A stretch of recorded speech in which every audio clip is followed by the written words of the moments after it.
हाँ, तो प्यारे बच्चों, वो जो मैंने टॉपिक आपको बताया था कि 10 मिनट में अपन एक शॉर्ट से टॉपिक का जो है रिवीजन वगैरह कर लेंगे, तो उसकी आज अपन एक नई सीरीज़ में लेके आए हैं।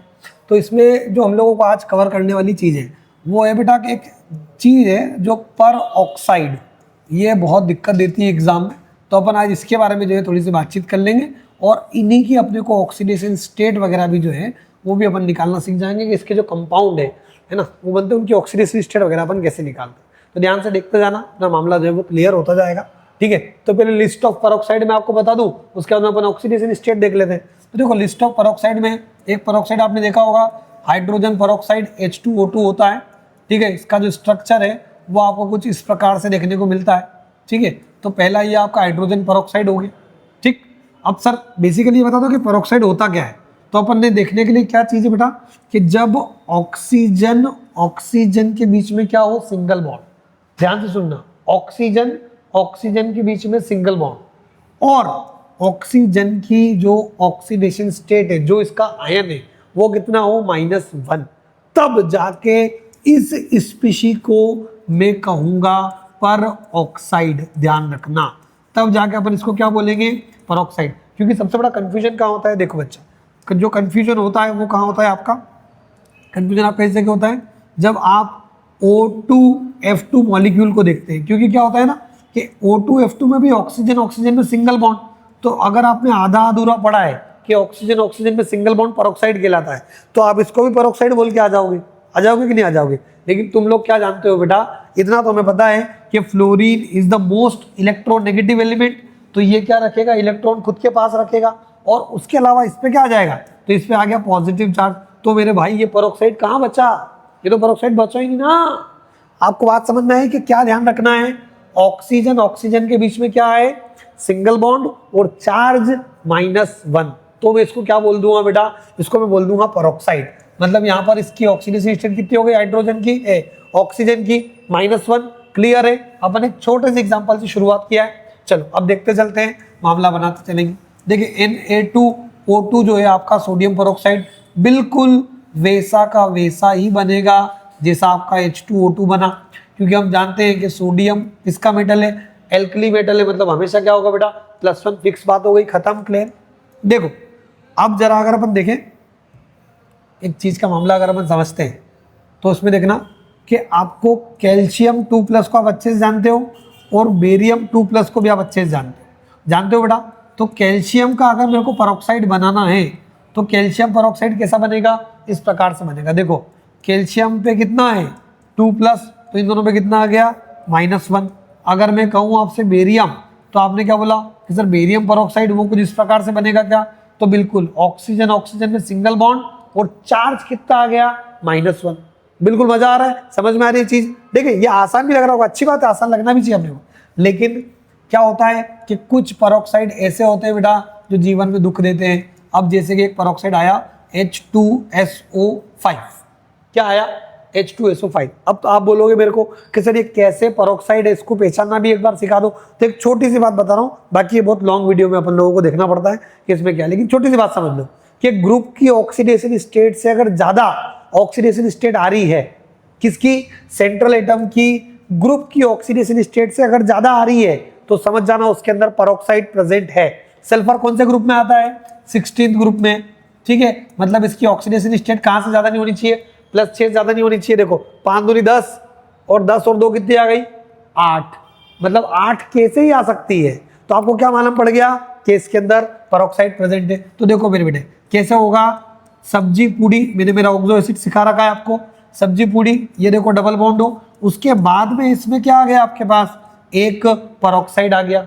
समझ में आई बात, ये परऑक्साइड आया भी ऑक्सीडेशन स्टेट निकालना सिखा दूंगा इनकी, वो चिंता मत करो।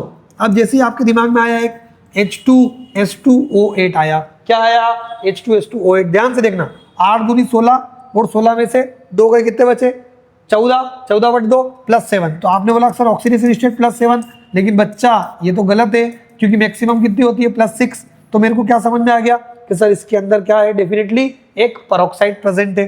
ध्यान से देखना, देखो कुछ चीजें आपको इसके पहले आनी चाहिए, जैसे कि ऑक्सीडेशन स्टेट निकालना आपको पहले से आना चाहिए। ठीक है, वो मेरा वीडियो है, मैंने बना रखी है ऑक्सीडेशन स्टेट पर भी, और अच्छी बना देंगे, 10 मिनट के लेक्चर में ले लेंगे उसको भी, तो वो भी क्लियर हो जाएगा। देखो जरा यहाँ पे ये क्या बना, -1 क्या बन गया बच्चे, पेरोक्साइड बन गया। अब मजा आ रहा है, पेरोक्साइड के स्ट्रक्चर में मजा आ रहा है कि नहीं आ रहा है, देखते चलना भैया, ठीक है। और मैंने देखा आपसे इनके नाम वगैरह ऑक्सो एसिड में मैंने सिखा रखा है आपको, ये कारोज एसिड है, ये मार्शल एसिड है, ठीक है, परऑक्सो डाइसल्फ्यूरिक एसिड और परऑक्सो सल्फ्यूरिक एसिड। देखो तितली उड़ी उड़ के चली, बस में बेटी जगह न मिली, आ गया बंदा अपना CrO5, तितली बना दें इसकी। सर तितली मतलब ये देखो बटरफ्लाई स्ट्रक्चर होता है इसका, इसके स्ट्रक्चर का नाम ही है क्या, बटरफ्लाई स्ट्रक्चर। ये ऐसा रहेगा आपका मामला। How many peroxide are present, 2 peroxide bond are present. देखो 5 दूनी 10, क्रोमियम की हाईएस्ट ऑक्सीडेशन स्टेट +6 हो सकती है, तो 10 कहां से आ गई साहब, 10 आ रही है, मतलब डेफिनेटली क्या प्रेजेंट है, पेरोक्साइड। तो मामला आपका यहाँ से जो है वो डन हो जाएगा। अभी इनकी ऑक्सीडेशन स्टेट सिखाऊंगा, चिंता मत करो, ठीक है। देखो जरा ध्यान से, अब इसके बाद में एक पेरोक्साइड आता है नाइट्रिक एसिड का है, HNO3 होता है, तो है ये एक बहुत बड़ा दुख होता है लोगों के जीवन में। अब अपन ने क्या देखा, 4 दूनी 8 और 8 में से 1 गया, तो ऑक्सीडेशन स्टेट आ गई बेटा कितनी आपकी, +7, मतलब डेफिनेटली इसके अंदर क्या प्रेजेंट है आपका, एक पेरोक्साइड जो है वो प्रेजेंट है। अब पेरोक्साइड कैसे प्रेजेंट है, तो ये हमने देख लिया कि भैया ये एक आपका पेरोक्साइड और ये आपका जो ऑक्सीजन है इस प्रकार से, तो ये यहाँ पर आ गया आप लोगों का पेरोक्साइड। मामला बिल्कुल क्लियर है, बात समझ में आई। अब इसकी नाइट्रोजन की ऑक्सीडेशन स्टेट निकालना आ जाएगी यहाँ से, वो कोई दिक्कत नहीं आएगी आपको। अब एक और जरा ध्यान से देखो, ये जो है बहुत इंपॉर्टेंट होता है, K3CrO8, जरा ध्यान से देखना, K3CrO8 को ध्यान से देखना। 8 दूनी 16 और 16 में से 3 गए, कितनी आई, 16 में से 3 गए तो 13। तो सर क्रोमियम की तो हाईएस्ट +6, तो ये इतनी कैसे, तो बिल्कुल ज्यादा दिख रहा है, मतलब सामने समझ में आ रही है कि इसके अंदर क्या प्रेजेंट होगा, इसके अंदर आपका प्रेजेंट होगा पेरोक्साइड। क्या प्रेजेंट होगा बेटा, पेरोक्साइड। तो ये अपन लोगों ने देख लिया कि मामला कैसा जा रहा है भाई का, पेरोक्साइड जो है वो जा रहा है, वो थ्राइस ऑफ यहाँ पे क्या आ जाएगा K+।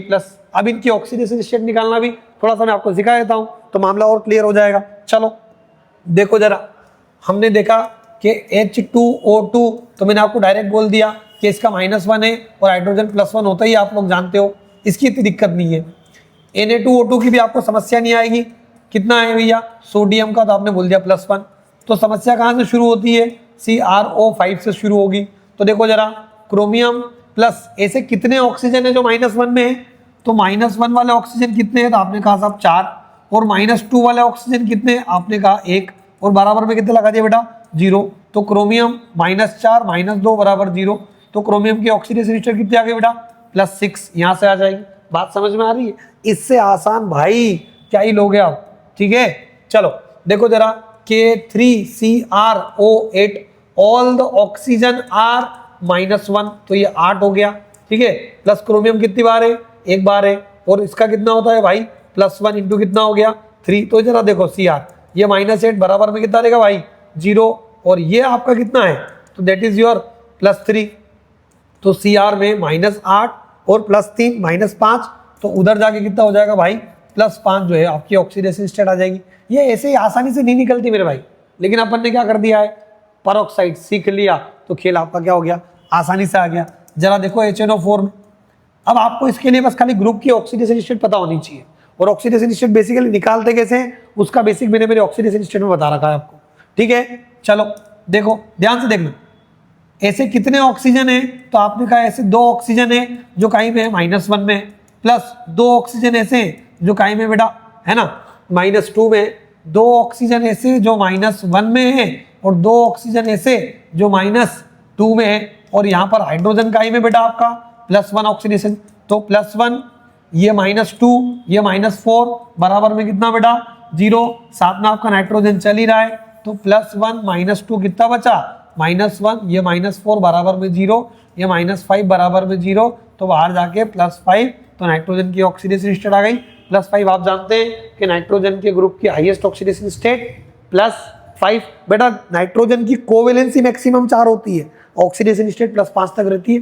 बातें अपने को थोड़ी बहुत पता है, क्लैरिटी के साथ चल रहा हूँ बिल्कुल। चलिए देखें, अब अगर अपन देखें तो H2SO5 की बात कर लें, सल्फर की नॉर्मली कितनी आई थी आपकी 8 के आसपास आई थी, लेकिन आप देखो सल्फर की कितनी आएगी, तो 2 × +1 करा प्लस सल्फर प्लस ऐसे कितने ऑक्सीजन है जो -1 में है बताओ। तो आपने कहा सर एक परऑक्साइड मतलब 2 ऑक्सीजन, बचे कितने ऑक्सीजन यहाँ से 3 ऑक्सीजन जो कहीं में है -2, तो बराबर कितनी आ गई 0, 2 प्लस सल्फर -2 सॉरी -6 बराबर 0, 2 से 2 कैंसिल कर देना मेरे भाई।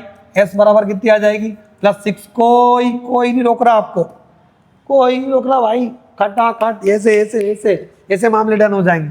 फिर भी अगर कोई दिक्कत आती है तो मेरे को प्लीज बोलना आप लोग, ठीक है।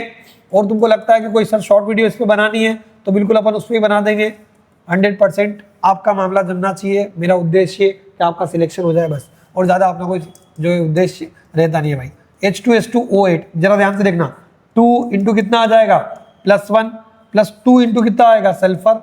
ऐसे कितने ऑक्सीजन है तो 2 ऑक्सीजन थे जिनकी कितनी है -1, तो बचे कितने 8 में से 2 गए तो 6 ऑक्सीजन ऐसे जिनकी -2 बराबर में कितना आ जाएगा मेरे भाई 0।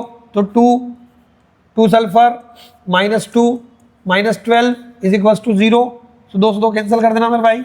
2S इज इक्वल टू कितना आ जाएगा 12, तो सल्फर की ऑक्सीडेशन कितनी आ गई भाई +6 आ गई। खेल खत्म हो जाएगा भाई, कोई सा भी लाओ डन है मामला, ठीक है।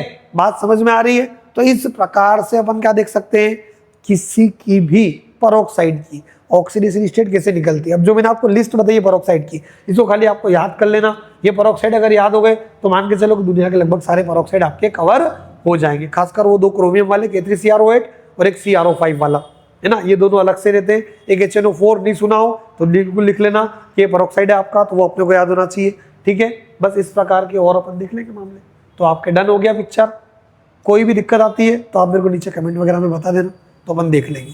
और कोई ऐसा टॉपिक आपको लग रहा हो तो वो भी मेरे को बता देना। ऐसे मैं सीरीज ला रहा हूँ, धीरे धीरे चलता रहूँगा, आता जाएगा मामला, आपका बेसिक क्लियर कर देंगे अपन सारा, ठीक है, जो जरूर पड़ती है।